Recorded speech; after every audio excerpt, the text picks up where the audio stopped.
We treat death like a subject strictly reserved for hospital rooms and funerals. We push it to the absolute back of our minds to cope. And because of that avoidance, we default to a dangerous assumption. We act as if we have an unlimited supply of mornings ahead of us. Psychologists actually have a name for this default state. They call it temporal discounting. It is the human tendency to grab a cheap, easy reward right now, while letting the hard, meaningful work that builds your future rot in the corner. You see the mundane symptoms of this illusion everywhere. It is the hours lost scrolling through noise you will never get back. It is staying angry at someone over a perceived slight that will mean absolutely nothing in a year. We put off the things that actually matter because we convince ourselves there is always a tomorrow. We end up trapped in a bizarre contradiction. We lock our doors, check our bank accounts, and ruthlessly guard our financial wealth. Yet we allow our hours, the single resource we can never earn back, to drain away without a word of protest. 2,000 years ago, the most powerful man on earth did the exact opposite. Before the petitions and the wars of an entire empire pressed down on his shoulders, Marcus Aurelius sat alone and rehearsed his own death. The Romans called this practice memento mori, remember that you will die. Even a conquering general riding through the streets to the chants of massive crowds would have a servant standing directly behind him, whispering those exact words into his ear, so the glory would not poison his mind. To modern ears, that sounds incredibly morbid.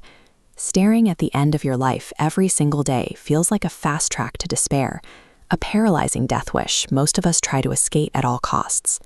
Yet for the emperor, actively rehearsing his end did not break him with existential dread. It made him highly focused and resilient. The question is, why keeping the clock in plain sight would make a man stronger, instead of destroying him?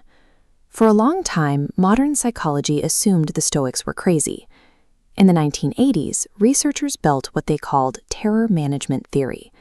Their data suggested that underneath almost everything humans do is a quiet, buried terror of our own mortality.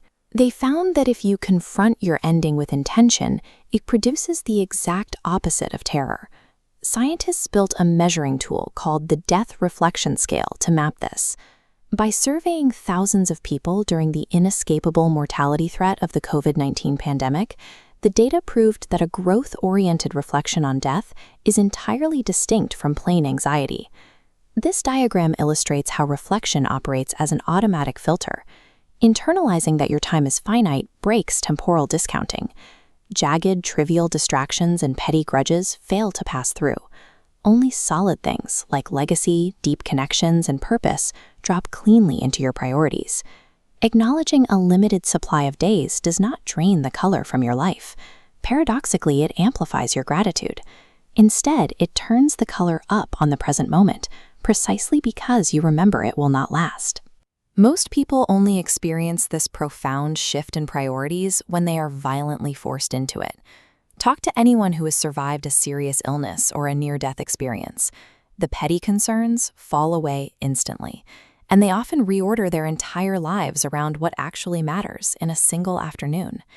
The Stoic move is to secure that exact same priority-shifting perspective on purpose. It allows you to achieve the clarity of the survivor calmly, every morning, without requiring a catastrophe to wake you up. To avoid the path of raw terror, the Stoics treated memento mori as a structured discipline. You glance at your mortality the way a rock climber glances at the drop below, not to freeze in fear, but to respect the stakes and climb with full attention. The change doesn't come from one dramatic realization, it comes from the rep. By returning to this thought every morning, it eventually stops being a shock and becomes the lens through which you see the world. To build this routine, take 30 seconds every morning. Plainly and honestly acknowledge that this day is one of a finite number, and you do not know the count. Then let that reality guide your schedule by asking, if my time were shorter than I assume, what would I refuse to waste today on? Many Stoics kept a physical token nearby, like a coin, that caught their eye and triggered this daily reflection without the need for a formal meditation. When you measure your hours against the end, the usual social frets lose their leverage. The need to win every petty argument or accumulate status for its own sake disappears, because those gains have no value at the finish line. You forgive faster because you realize that staying angry is an expensive misuse of the only resource you truly own. The time you have right now is the only thing that was ever really yours.